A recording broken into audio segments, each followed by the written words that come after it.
Good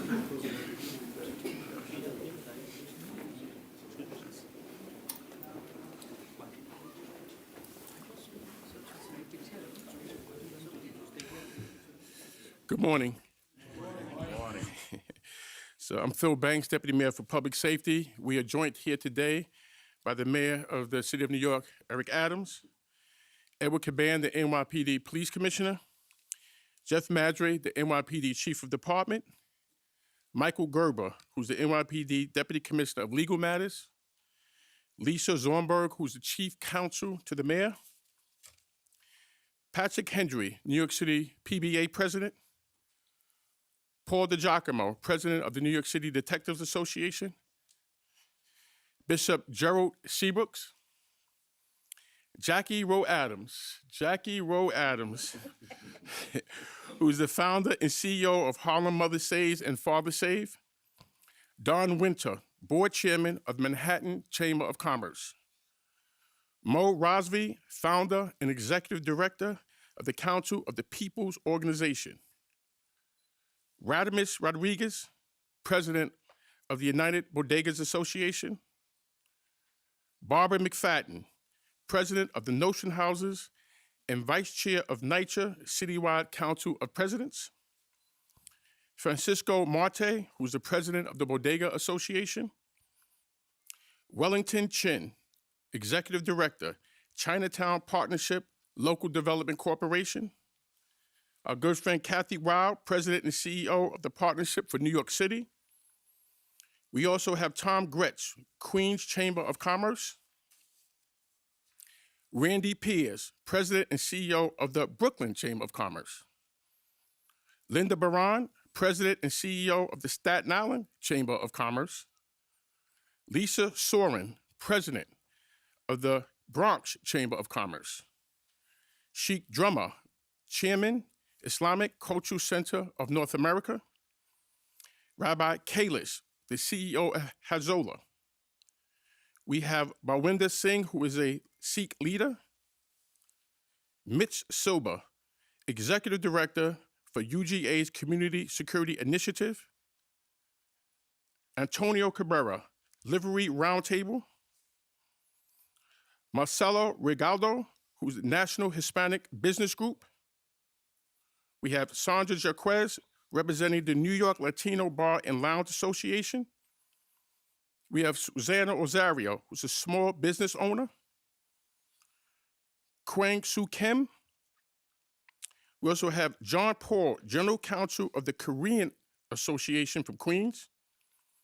We also have Mr. Cagney, President of the Korean Association, and Dom Lee from Homecrest. So once again, good morning.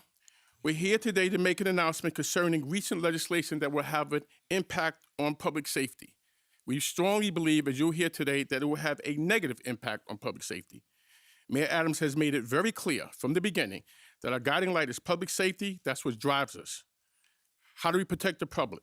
One, we work closely with the community to make sure they are safe and to make sure they feel safe.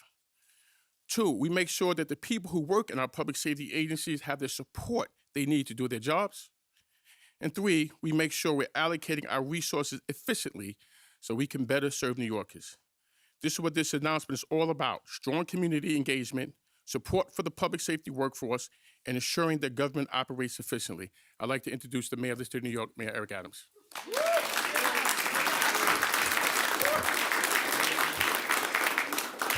Thanks so much, Deputy Mayor Banks, and I thank the community leaders who are here, many who have toiled in the field of public safety for so many years. We understand and we believe that public safety is the prerequisite to our prosperity. And there are those today who are going to try to classify this moment as a moment against the city council in general, and specifically Adrian Adams, who is my high school classmate and I consider to be a friend. And as a leader in the city council, we together in the last 2 years have navigated the city out of COVID. We are navigating the asylum seeker crisis. We are navigating the challenges and the budgetary issues that we have. And I'm proud to have a fellow Baysider, grew up in the same community, and now we sit on across the halls, but we have the same mission in mind. I believe, and I want to be very clear on this, I believe the city council's intentions were good intentions. There were parts of this bill that we agreed on. We believe that we should continue to move forward with transparency and accountability. No one knows that better than me. I fought to change the legislation in Albany when we were holding a database of people who were stopped during the stop and frisk era. I met with former Governor Cuomo when he was as the AG many years ago with his team to ask for the Attorney General to look into the close to 1 million people who are being stopped, documented and undocumented. I testified in federal court, and the judge in her ruling mentioned my testimony as ruling against the abusive behavior of stopping innocent people. My legacy is on ensuring we have police transparency and also accountability. But part of that legacy that's often ignored is my desire to have communities and police officers build a bond that they know public safety is a trust. That is something that we build together. This bill's hurt both areas. And that is why we're here today. So in no way do I want anyone to think this is an anti-council veto or anti-speaker veto. It is a pro-public safety veto that I'm doing today. And since day one, as the deputy mayor stated, I don't know anyone in the city that can't finish the line. Public safety is the prerequisite to our prosperity. I've said this over and over again. And there are many bills that come through our legislative body that I disagree with. Some I signed, some they lapse into law. I believe we did one veto thus far. So this is not something that's normal for our behavior. We respect the role of the city council to be a balance in government. But when it comes down to the safety of this city, I cannot compromise. We have had much success because of the action of the former police commissioner and now the current police commissioner. We are clear. Crime is down, jobs are up, tourists are back. The city is moving in the right direction. Allow us to continue the job we have started in creating a safe city, more economically viable and more livable for working New Yorkers. That is our North Star, and we have moved towards that North Star every day. And since coming to office for 24 months ago, we've been dedicated to making New Yorkers a safer, not only in the numbers, but people must feel safe. That is the balance we talk about all the time. The commissioner can give you the stats, but if it doesn't meet the fact that people are feeling safe, then we are not reaching the destiny that we want to reach. So 2 years later, the results are clear. As I indicated, crime is down, and we're going to continue to move down shootings, homicides, our major 7 crime categories. But the How Many Stops Act compromises our public safety. Intro 586, the intentions were good. We agree on much of the bill, but the aspect of level 1 stops, and I don't believe some of the people who voted for the bill fully understand, as I hear more and more with the conversations I'm having, that people don't fully understand what a level 1 stop is. That is codified in a judge's ruling. We can't alter that. We can't change that. That's the aspect of the bill that we believe is extremely detrimental to public safety in the city. And you know how important this is to me. You know my story. You know being arrested by police as a child. You know being abused at the hands of law enforcement. You know going into the police department, turning the pain into purpose. You know my advocacy. I'm not standing here as someone that does not believe that we need to make sure we have proper oversight of police. I'm someone that's here stating that we could have both if it's done thoughtfully and correctly. And then you know the stories of some here.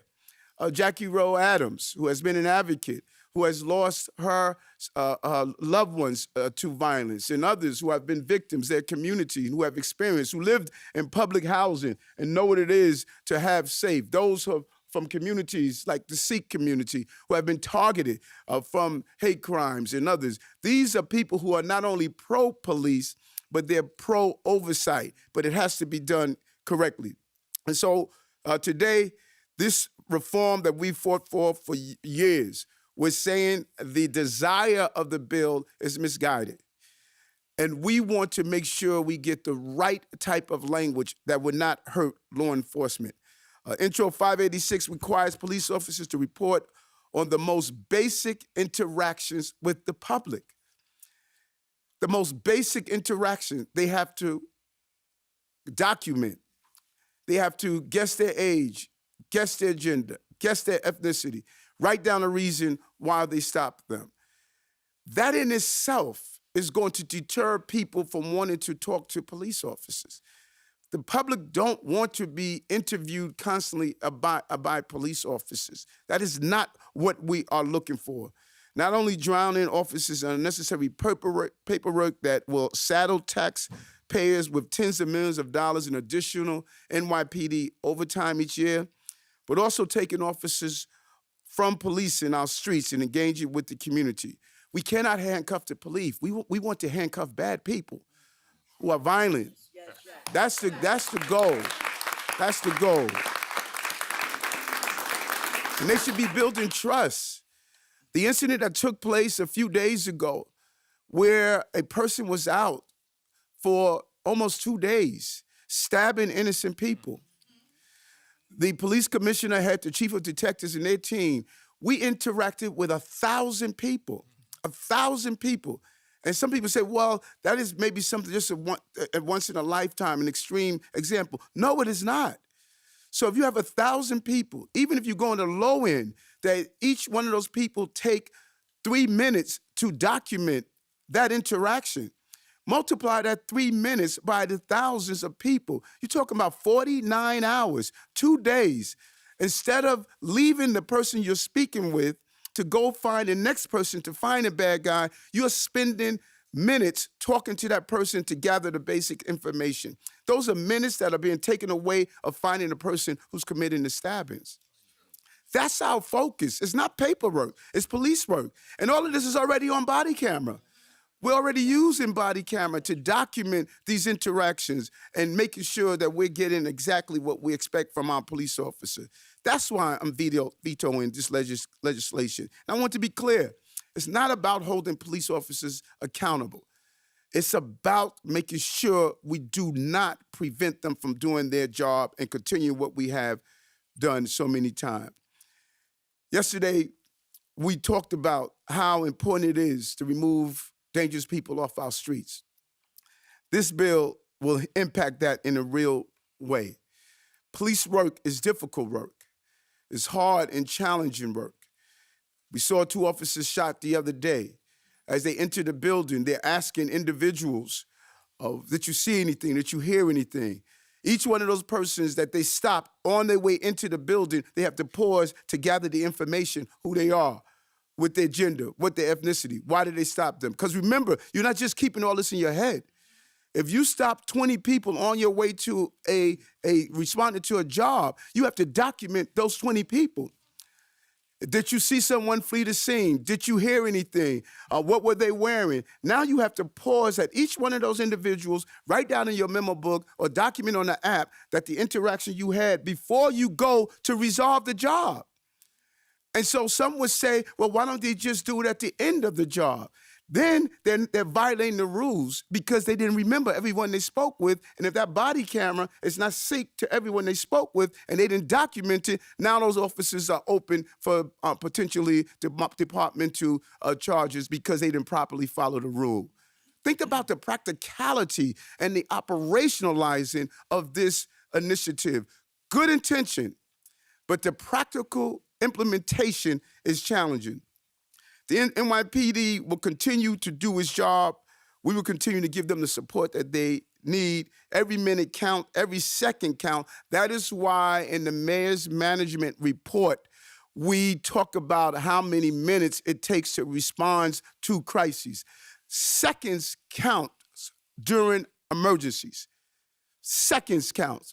And so anyone who dismissed this, that is just 2-3 minutes, don't really fully understand what it takes to carry out law enforcement day to day. Every minute counts on the scene. When those officers were wrestling with the person who snatched the officer gun in that household, minutes and seconds counted before saving the lives of officers and other innocent people. And so we want to make sure we continue to build the relationship with our community and police. This will hurt that. This is going to create an environment where people believe the mere fact that they call to respond or call for service, they're going to now have to be documented. This is against the bill that I had passed in Albany, where we say you no longer keep your database of individuals that you interact with. This is how people are going to feel, and it's just in the wrong direction. And who's not here today that support us? Each of the 5 district attorneys, if you do analysis of how many cases have been dismissed or dropped because the district attorney is not having enough time to gather more and more paperwork that must be turned over to the defense attorney. We gave them an unfunded mandate, and they're being inundated with paper. Each one of these stops, the 8.5 million interactions, each one of those documentations must be turned over to the district attorney, who must in return turn it over to the defense attorney. Volumes and volumes is going to bottleneck our criminal justice system. And I understand what they are going through, and I thank them for raising and adding their voices to how this bill is going to impact the criminal justice aspect and the prosecutorial aspect of carrying out this bill. New Yorkers want their police on patrol. I have not been in one community board, one precinct council meeting, one civic meeting, one block association meeting. I have not been in one that people say we don't want our police. I have not been in one. A loud voice years ago said defund our police. That is not what community residents say in NYCHA. That is not what community residents say in our community boards. I have not walked into one meeting where people say, I don't want my police officer on the corner. I don't want to see him when I come out of the subway system. I don't want him on the platform. I don't want him on the train. That is not what people of this city, what working class people of this city. And every day, as your mayor, I'm going to continue to work towards ensuring that we protect this city and continue to work that this police department with this police commissioner has done. The city must be safe. We must continue the success that we've had. It's the foundation of our prosperity. It gives me great pain to have to veto the intention of the bill. But I must make sure that this city continues to be safe.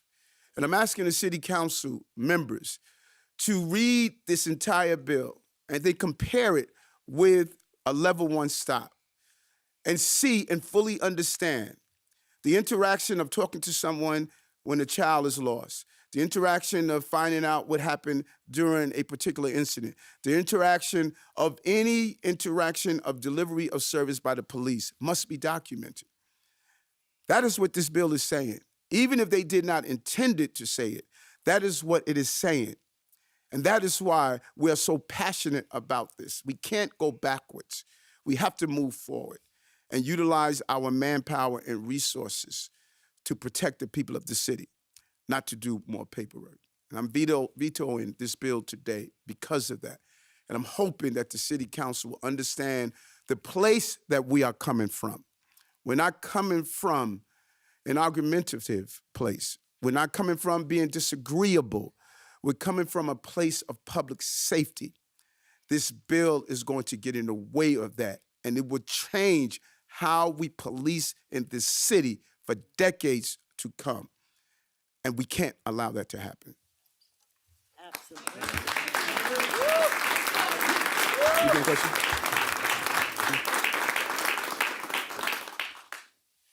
Thank you, Mr. Mayor. I'd just like to note out that, as a police officer, I worked with a police officer named Eric Adams. He was a police officer that birthed a lot of this stuff here.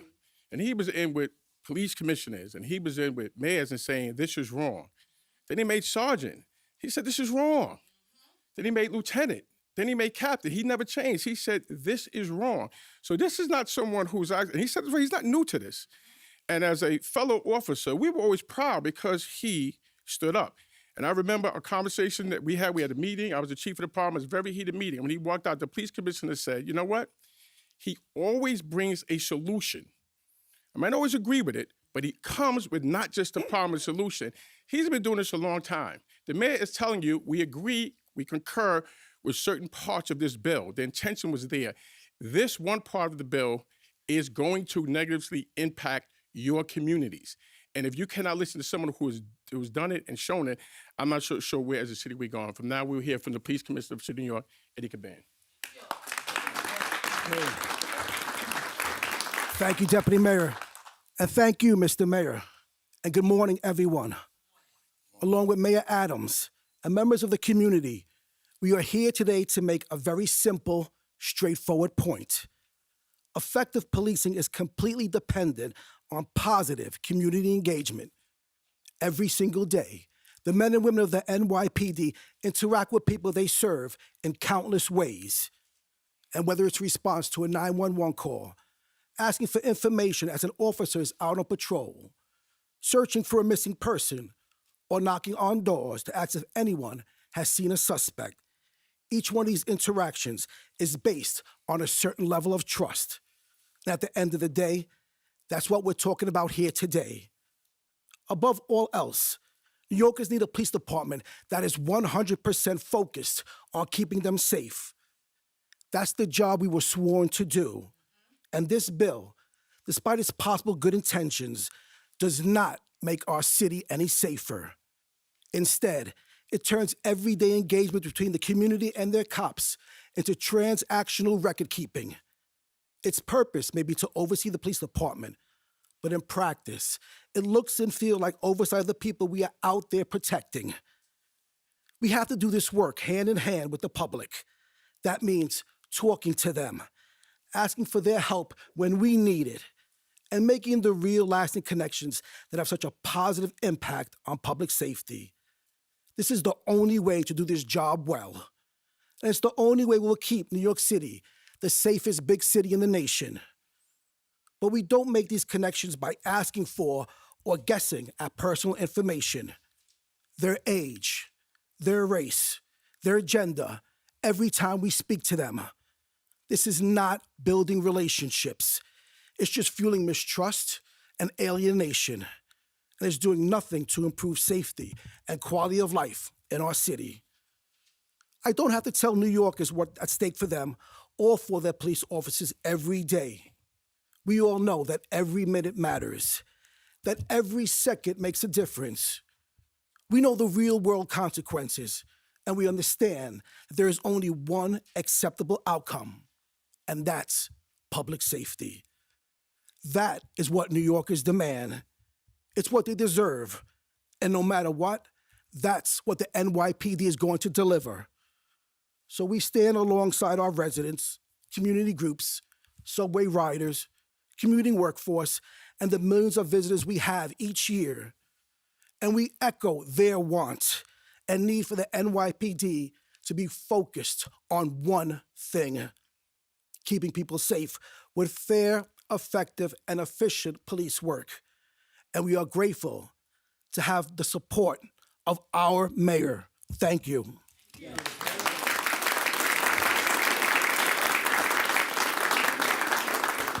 So next, we're going to hear from the president of the Police Benevolent Association, Patrick Hendry. Pat, we're good.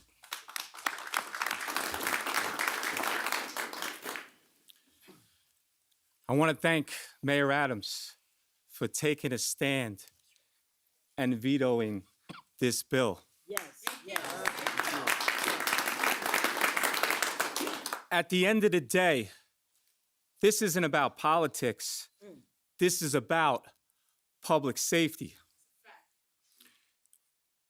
We want every New Yorker to understand how hard your police officers are working every single day, helping your community, all of us together, making it a safer community.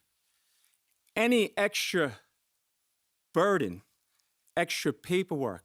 Our police officers deal with witnesses every single day, and the community could drive a wedge between police officers and witnesses and the community. This bill is not about better policing, it's about less policing. It's about our police officers doing more paperwork and less work. And we hear from the community all the time. We know what they want. They want more of a police presence on the streets. They want faster response times. We need leaders who are going to help us accomplish those goals. So I want to thank Mayor Adams for showing that true leadership here today. And I thank you. And just to be clear for everybody here, this is not about if the police stop a suspect, right? It's a suspect, we're all in agreement. This is when you ask a witness, did you hear anything? Did you hear a shot being fired? Somebody called for a cry for help. This is about impacting witnesses who we can't do our job without them. So this is not about suspects. The mayor is very clear about that. When he said that part of the bill, that we're stopping a suspect, we're all in agreement, the intention of the bill. This is about walking up to someone and says, hey, we're looking for a child who is missing and now spending time. We're looking for, we heard a shot fired. Did you hear anything? So I just want to be very clear that the message coming from the administration is if the police are stopping a suspect, we're fine. We're in agreement with the council. But this is much more than that. And that's when the mayor talks about the intention of the bill about and what's put into it. And next, we're going to hear from the president of the Detective Endowment Association, Paul DiGiacomo. Paul? Thank you, Mr. Mayor, and thank all in attendance here today. You know, public safety is very important to the survival of New York City. And if New York City detectives can't do their job effectively, and investigate these shootings, these high-impact crimes that are happening throughout the city of New York and are going to be tied up with paperwork, it's going to be counterproductive to the safety of the people of this city. Now, New York City detectives are out there every day investigating shootings, assaults, sex crimes, and they traditionally do canvasses. And then when they do these canvasses, they obtain a tremendous amount of information. Now, they get that information, and a lot of times, the people that give the information don't want to be named or remain anonymous. So detectives need to do their job effectively, and this bill would not help solve these crimes and bring some closure to the victims of crime. And I ask the people that put this bill together, and I ask Jumaane Williams, when is the last time you did a piece of legislation for the victims of crime? I don't remember any. Thank you.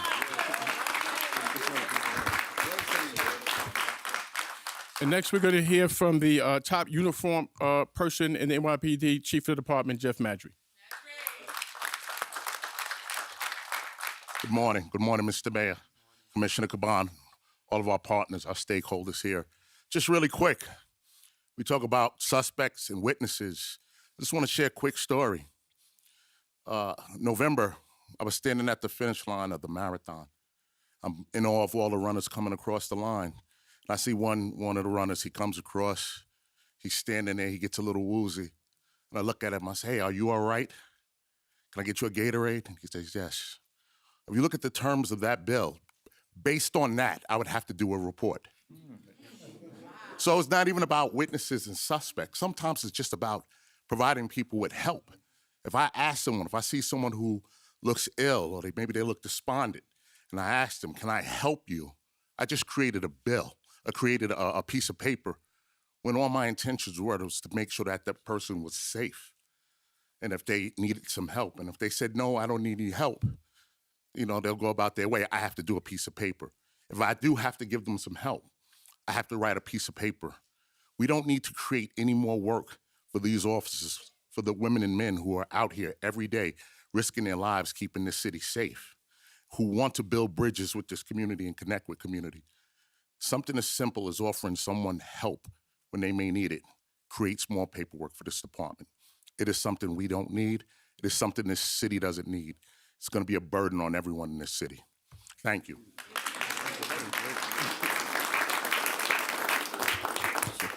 So next, we will hear from Jackie Rowe Adams.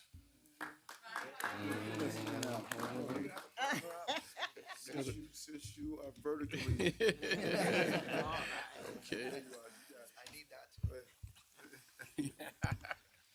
Okay, everybody's so serious. Hello, everybody. This is a great day, but I'm kind of sad. I'm sad because 2 years, our mayor just made 2 years. And he's done more in 2 years than any mayor have done it for. So why are we standing here being questioned about the work that NYPD is doing? Why are you tying NYPD hands? That means you're tying our city hands. That means that you don't have confidence in our mayor that got so much stuff done. That means, city council, you have some good people on city council. I have a lot of associates on city council. But who are you following? You have a brain. Use your brain. You see the safety of this community. You see that when 2 cops got shot, they went to take care of the community. They're taking care of their city. They're putting their lives on the line every day. Untie their hands. And this ain't just start. This started a long time ago. But I want to stand here and say, Jumaane didn't do this by himself, but you all could undo this and make it right. Make it that we could walk down the street safe as the police been doing. Make it not a political, because it's election time. Don't make it political on our kids' backs. I lost my 2 sons. I brought a bunch of moms and dads here today that lost their kids. Don't make it political. Don't tie a cop's hand on your political status. Do not think negative all the time about police. Because when something happens, who you gonna call? Police. Who you gonna call? Police. You're not gonna call Are you gonna call Ghostbusters? And you're definitely not gonna call Jumaane Williams because he's gonna be hiding someplace. And let me say this. See, this is all connected. I've been dealing, and I have to say it, because this ain't just start. If you say to Jumaane Williams, the sky is blue, and you see it's blue, he gonna say it's red. And I know from experience for years, he would tell you, and he probably will, that Jackie Rowe Adams and I have been at it a long time because he's the most negative leader I know. And I've told him this, so I ain't just start this. But what I'm saying, even with him being negative, come on together. You're talking about saving lives. You're talking about stop taking it personal because you had a bad outcome with the police. That was your fault. Come on, the police is saving lives. We need our police in our communities. Work with the mayor. Stop all this personal stuff like a big kid. We need our city to work, y'all. We need our city to work. We have to make this work because a lot of lives. Now, if you want to be negative and you want to try to shut the police down, why don't you help the police stop some of this gun violence in here? Okay?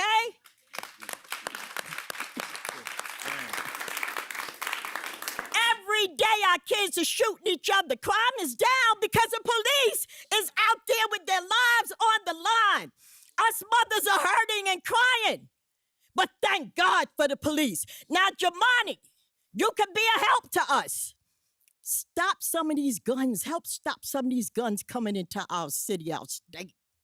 You could be a help to us. Talk and mentor some of these young kids and tell them to stop shooting each other. And whether you want to hear it or not, it is black on black crime. True. And we are killing each other. And you're talking about the police? Let's talk about us. So I leave you with this. I don't want to leave you at all. But I say to you, everyone that's in this room, no, everybody not going to agree. But let's think about saving lives. Let's think about the new generation that's coming up to take Chief Banks, Mayor Banks. He's always my chief. Mayor Banks' place. Let's talk about the Eric Adams, the Mayor Eric Adams that's coming up in the world. Let's get them ready. And that's what I'm looking forward to our electeds to do. It is election time. If you don't do it, I say to the public, vote them out. Thank you. And last, to take us home, we're going to hear from Bishop Joe Seabrooks. Bishop, good seeing you as always. Thank you so kindly. Good morning, and thank you, Honorable Mayor Eric Adams. The United Clergy Coalition, which is united pastors coming together all throughout the 5 boroughs, work very closely with the New York City Police Department to improve community safety, eliminate gang warfare, gun control, and improve the quality of the life for all New Yorkers, and have open communication that embodies trust. In part, the intervention and partnership with the Faith-Based Alliance and the police have created firm belief in the ability to continue to ameliorate the safety of the public at large, as well as those who serve to protect us. We have reservations about the How Many Stop Acts and the passage of every level 1 encounter. It is very subjective and would murky the amount of success community policing has had during Mayor Adams' term in office. By definition, the right to request information under suspicious circumstances can be confrontational and tends to be dealt with in an aggressive way or interpreted in some high crime communities that way. We understand that when cops investigate crime committed in those neighborhoods, the person questioned will reflect the demographics of the victims and the surrounding areas. How much time will it take to gather the data from individuals that ultimately takes away from community protection? Instead, it will inflate the overtime costs in just doing paperwork. Inherent danger for individual office safety. There was never a forum that the community, there was never a forum for the community to be enlightened, exchange ideas on the bill, or have transparent discussion about its relevance. So our prayers is that you, Honorable Mayor, will veto this law. Yes.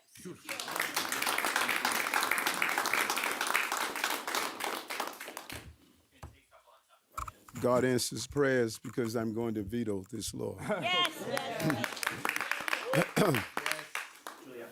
Yeah, so Mr. Mayor, is there any middle ground on this with the council, or are you just looking to entirely eliminate any documentation of level 1 stuff? No, there is, and as Deputy Mayor Banks stated, we have been clear. There are parts of this bill that we like and we agree on. And actually, many people are new to this conversation. This is an old conversation for me.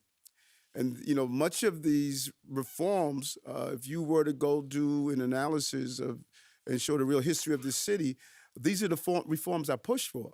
And I'm proud to see some of them materializing. So we are saying to the council, level 2 stops, level 3 stops, we hear you.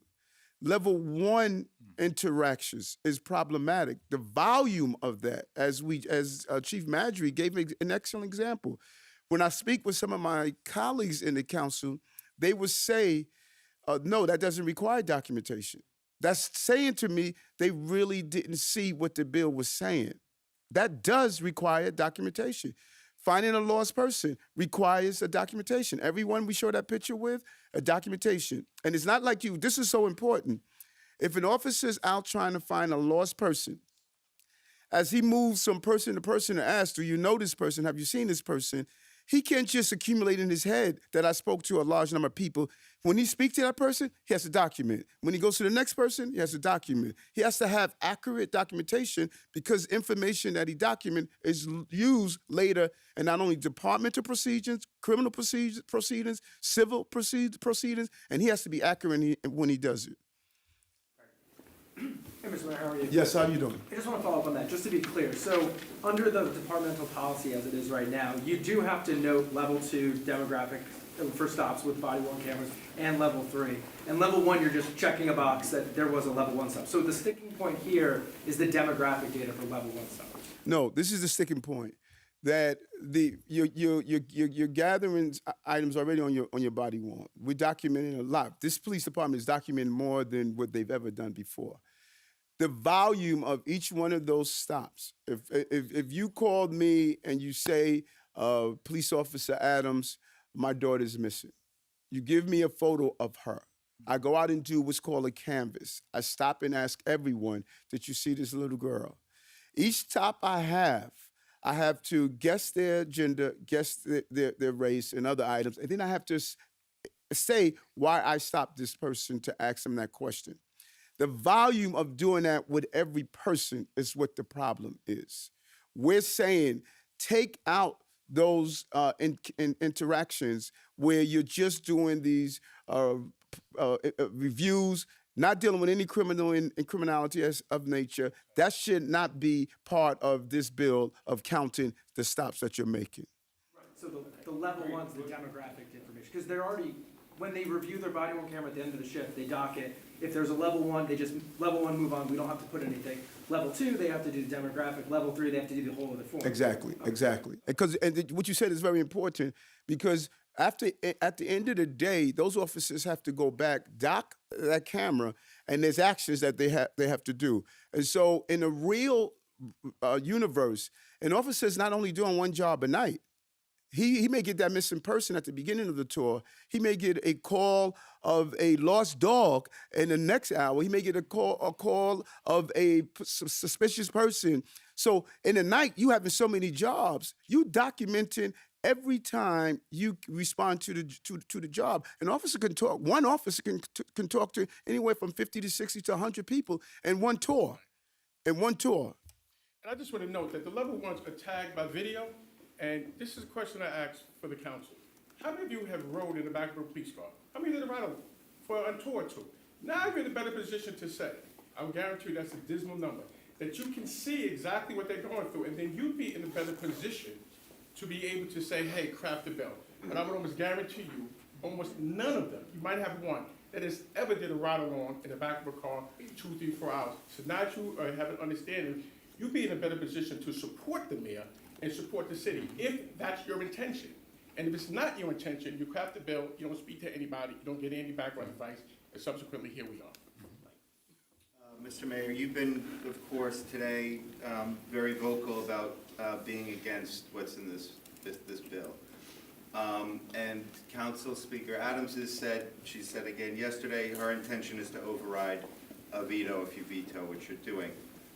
If she's able to do that, to override your veto, do you intend to say publicly, look, this is the law now and we've got to follow it? Or, I mean, and also, you know, if it is overridden, is there a mechanism in place to enforce it if it's not complied with, if police aren't logging the information that's required under what they're proposing?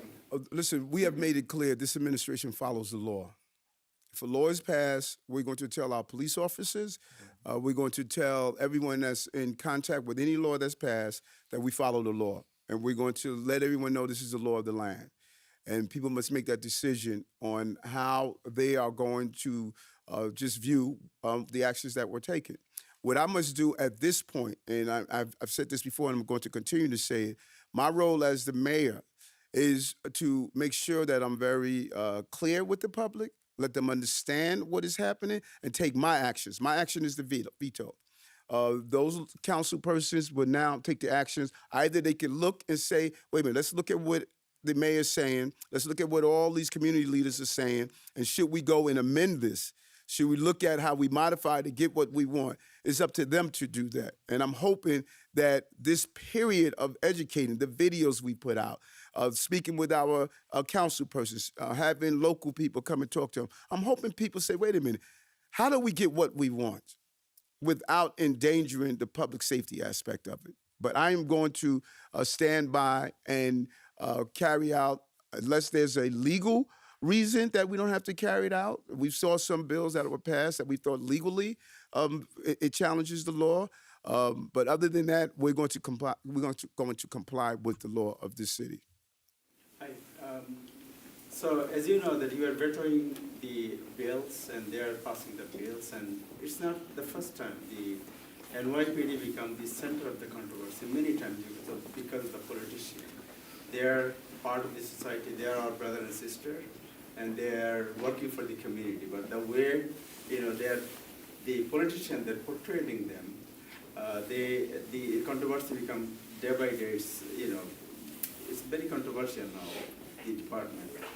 Being a chief executive, are you going to take any initiative to see what they want, what you want, and you can come to a conclusion and have a negotiation? Well, policing is a very emotional topic for many people. The job of policing is extremely challenging.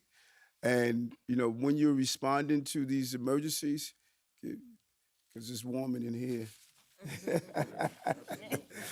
The role of policing. When I looked at that video the other day of those officers going to a routine call of duty, and then all of a sudden they're on the ground wrestling with the person who was trying to take the officer's gun. That's why I think what Deputy Mayor Banks has said is so important. I think a prerequisite for anyone that takes office and deal with these important decisions should do a ride-along, should see the role of policing and then the operationalize some of the concepts and ideas that we have. And so it's always been mistakes that law enforcement has made in the past, created this lack of trust. We want to rebuild that trust. And one way to harm that trust is to go through a period of series of questioning people or, guessing their ethnicity. Someone could look at you and think you're Hispanic. They could think you're Muslim. You start guessing. I've never seen any documentation that involves guessing information like that. Mr. Mayor, what about solitary? Solitary confinement. Is there? I think that the issue first, we don't have solitary confinement. I don't know how many times I got to say that. We use that as a buzzword because there is no solitary confinement. I think that